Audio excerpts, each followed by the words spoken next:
Hello everyone, welcome back to a new episode of Henri and Mike. Today is the 24th of September 2022 and it is a Saturday. At the moment it's about 6:54 p.m. We are in this place, Sengkang Riverside Park. So you can see a lot of people actually running around, doing their exercise because right now it's the sunset. So that's where we are. We managed to come to this beautiful park and we're going to start doing our podcast today. So Mike, how are you? I'm doing fine this week. Rather busy, but I'm glad that it's almost the end of the week. Had a good day today, really. I went out with mom and we went for a mini hike. Where did you guys go? We went to Mount Faber Park, right, and then Henderson Wave, the entire southern region, the ridges, which we went before, and then we detoured a little bit and we went by the railway corridor, right, from Alexandra Hospital up to somewhere around Biopolis.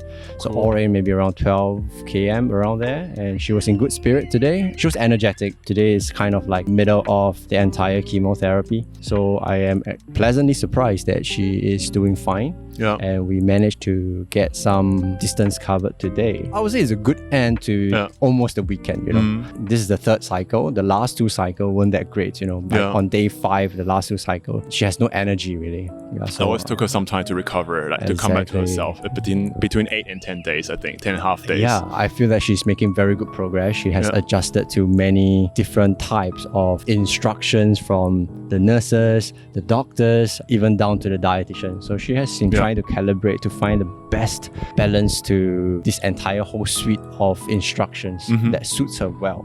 That sounds really good. How about you? I went for a CrossFit session. It's an open gym with this group of CrossFitters I met recently who are really, really kind and very inviting as well. So I kind of like in their little clique. We ran around Clarke Quay, 6 rounds altogether. So every round is about 400 meters. So in total, we did 2.4 kilometers. And then we did handstand push-up, 15 of that each round, 6 burpees, follow-through pull-ups. So we managed to cap it at 20 minutes. But that was hard. I mean, towards the end, I was just like painting. But one thing I find really cool is that it was in Clarke Quay, right? So there was still this reverse bungee there. I think they changed the ownership, but it's still functioning. It reminded me a lot of my youth in my early 20s. I was working there, you know, like part-time. I had so many nights working the shift there and operating the whole thing. Right. Like chaining people up to the chair and then pushing them coming down as well. So that was lots of memory. Right. Yeah, I did film a little of the videos and send over to a friend of mine, Emily, because she used to go to the bar next door. I was like, did you remember this time? So there's lots of memory over there. That was good. I had a great day today. And towards the end, we went to this Bak Kut Teh place. Songfa, yeah. Yeah, they're very famous. They changed a lot though. They have a proper renovation, I think. Okay. Because years ago, there was a friend visited Gabo, remember? Oh yeah, that was back in 2014 if I'm not wrong. Yeah, and on the side, they were still doing the washing thing. But now they have a proper toilet and then everything just nicely paved up. You know what this means? It means that their marketing is doing well. They have a Michelin star as well, isn't it? You know, over the years, they are in fact what tourists will go for when it comes to Bak Kut Teh. So there'll be tour groups when they come to Singapore. They will bring the tourists to this place. It's along North Bridge Road at Clarke Quay. Yeah. So they must be making good money such that they can improve the infrastructure of the restaurant itself. I think so too, because it's pretty pricey. Like, I was the one who paid today and the rest of them pay me back in cash. I only had like 3 dishes, like the bean curd and 2 vegetables. Right. So mine was about like already 16 something Sing dollar. Oh, that's really expensive. And then for them, all of them have 1 Bak Kut Teh plus like youtiao and drinks, barley drink, lemon barley. So that was a quite good experience. And when I went there in the morning, it was a long queue though. Already people queuing, the locals and the foreigners, like tourists. So it's very popular. Yeah, so that's what's happening. And this is my last weekend here in Singapore, you know.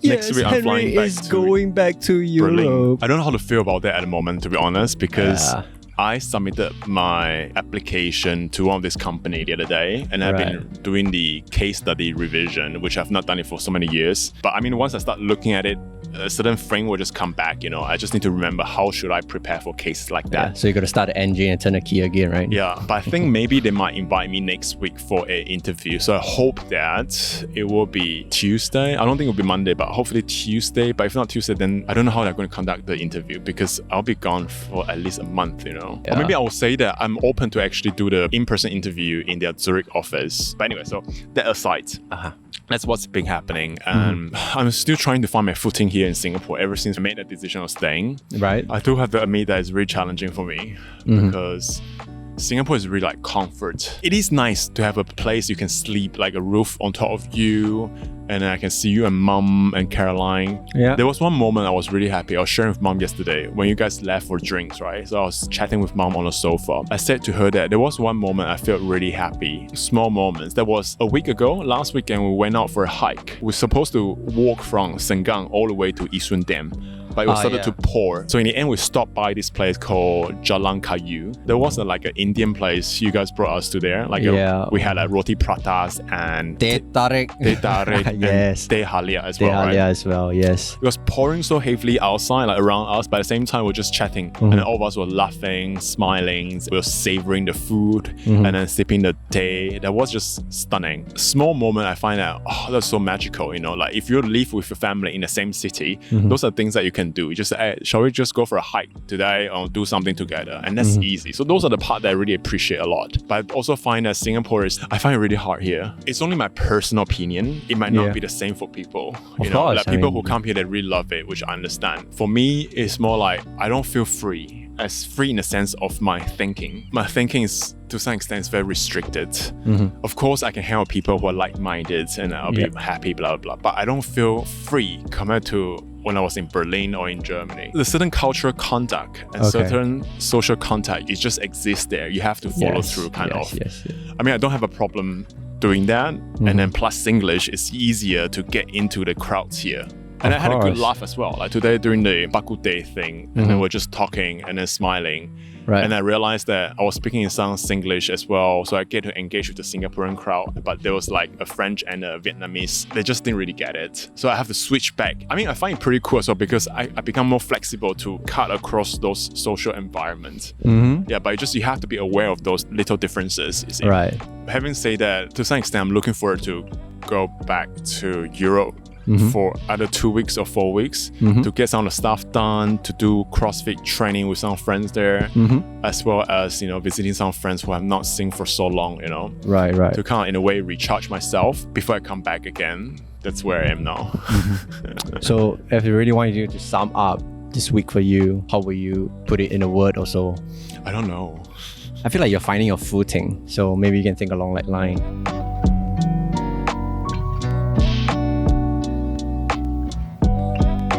So, Mike, where are we? We are at the Pinnacle at Duxton. So this place is public housing in Singapore. For the record, because I think it came on the market maybe like almost 10 years ago. And I think once the minimum occupation period is up, you can actually resell it.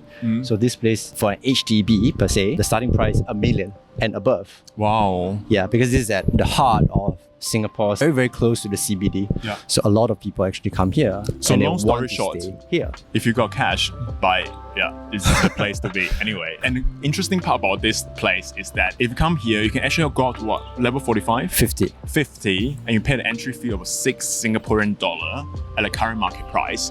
You get to access that 50th floor. And you get to see some of the landscape in Singapore, like city skyline. So it's a good place to come. You should definitely check it out. It's also one of the most Instagrammable place here in Singapore. Agree. Definitely check them out. Let's come back to that part whereby we were talking the other day. But for me, I do have a word for this week. It's actually a Chinese word, 随遇而安. What does it mean in English then? It just means go with the flow. Okay. Right. So how I got this word really is because of the hike that I had with Mom earlier on Saturday morning. Right. She is into the 3rd cycle of her chemotherapy right after the injection that she has. So I asked her, how are you feeling? Are you feeling all good? And she said that, yeah, she's feeling fine and she would like to go for a walk. You know? So I thought, okay, usually from the experience of the last 2 cycles, she would actually be able to walk for a while, maybe like a km to 2. So maybe that's around like 30 minutes walk. So I said, okay, sure, let's go for a stroll. Therefore, we started going and one thing led to the other. In the end, we walked and hiked rather for a good 12 km. So that's rather long. How this word came about was because I was sharing with her my experience for the last 2 cycles, really, with her. And I was saying like, there's so many things that I cannot control. I feel a lot of anxiety. And she replied like, look, Mike, you don't have to feel so much about it. Go with the flow. That's where she popped up this Chinese 成语 said, 随遇而安. Okay. Yeah, she was trying to encourage me, really to grab the opportunity that comes because a lot of times you plan for so many things, but the plan can never get executed. Like for instance, in the last 2 cycles, I planned so many things, but I realized that there's only 20% of whatever I planned for the 2 cycles that were executed. So she was just really trying to tell me, and she gave me an analogy. It's just like how we went on the hike. It's out of the blue, she felt good, and then we go, and at first we thought it was just a km to 2 km of hike, and then in the end it ended up like 12 km. Right. So she just said, go with the flow really. Whatever opportunity that comes, grab it and go. So really live in that moment and don't be so hard on yourself. So that's what she was trying to encourage me and share with me. Yeah. And I felt that that was a very good interim solution for me. Yeah. Given what I have been feeling for the last couple of weeks, you know, very helpless. But with that words of encouragement coming from her, it helped me to have a good base and work on it from there again. And that really strengthened me a lot. If I would tie it back with mine, I think I thought long and hard. The word for me for this week will be footing, because this home question is always coming back and forth for me. So I thought long and hard the other day after our filming, and I was thinking that the reason why I don't feel home in Singapore, there's multi-layers over there, but at the same time there's also certain aspect of it that contribute to that. So I was watching this YouTube video, one of these polyglot language YouTuber called Lindy Boats. I've been watching her, like following her a bit more recently, because her mom was diagnosed with breast cancer the last days, and she was based in Singapore before. And she's always been producing different language content, how she learned languages and stuff like that. So at the beginning of the year, she moved back to South Africa, where she's originally from. So she stayed with her mom throughout the whole process. And that's why it makes it more relatable, because this is exactly what we're going through right now. And then her mom actually passed away recently. So she just made an updates video on that I was watching. And I have to say, it's really disheartening to see what she went through. But to some extent, I also left a comment there saying, thank you for showing the vulnerability side of yours, to show the rawness of what you're going through, because some people like us, whereby we're going through, it helps a lot knowing that you're not alone out there. So anyway, so she mentioned a word for it. I kind of check it out later as well. So it's called PTSD, like post-traumatic stress disorder. Yes. It is a mental health condition that's triggered by a terrifying event, either experiencing or witnessing it. So she was saying that she was going through some mental health issue, and she eventually changed from the medical expert from one to the other. And eventually she found out about this, about her. So she has been going through a lot of treatment. So the idea I want to bring back, why is it footing, is because I think here in Singapore is that even though I have you guys here as a family, but I have not really found my own footing. I don't find that I'm stabilizing my life at all. And also I do not have that stabilizing back in Europe yet, since I gave up my apartment. I returned it, right? So I feel I'm not here and not there. You get what I mean? To some extent, make certain uncertainty over there. But I do think that I need to find a balance, because one of my goal from the beginning of the year is that my New Year resolution is that I would like to spend 6 months in Asia and 6 months in Europe. If you look at the positive part of it, slowly it's coming into realization. But I do think that internally, how I need to stabilize myself is really to set foot into it. I mean, like Singapore will be based, I mean, in Asia. Europe, there's one place I need to find out for me to be based there as well for the next 6 months. So in that case, in between, when I travel around, I feel more home. I can easily fly from one home to the other, easily get into local life very quickly. You get what I mean? So I think that's probably something that's missing. I'm not sure whether I have this PTSD. I think the way she described it, I can see certain past event that triggered that as well. But I think what's important for me for this episode is the footing part, like getting my grounds into a place, and where I can see that it's coming slowly because of the CrossFit friends that I met recently, and they're very open. There's a small group of people there who are very open and we kind of train very like daily basis. So to some extent, it gives me a very good grounding. And then you and mom, like last night we had a dinner that was really, really beautiful as well. It was a home cooked food, and everyone gathered around the table, and we just really enjoy the whole process. Like we laughed, we talked, we drank. I think maybe that's some extent something that I miss when I was living in Europe too, since I only have my friends over there, you see. So I think footing will be the word for me for this episode. Very apt. I think in life, it's just like whichever phase you're in, you always work on something, and that will be your lessons. And whether you learn that lesson, there's another story.